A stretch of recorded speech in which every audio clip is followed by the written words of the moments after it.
Milhouse compra alguns acessórios para enfeitar a bicicleta de Bart. Kit radical de conversão de bicicleta.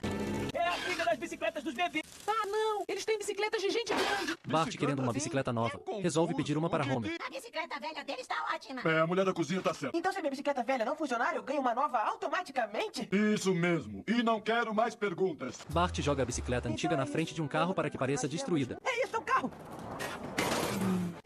A minha bicicleta tá destruída! Lamento muito, Bart. Eu te pago uma nova. Homer decide montar pessoalmente a nova bicicleta de Bart. Eu posso montar agora mesmo por uma pequena taxa de montagem. Tá vendo aí? Já vai começar a cobrar algum por fora.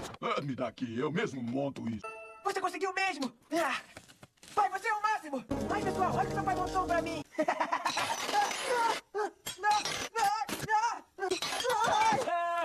Seu pai não é de nada! Filho, você tá bem? Eu trouxe um kit de primeiros socorros. Tem mola pra acesso rápido.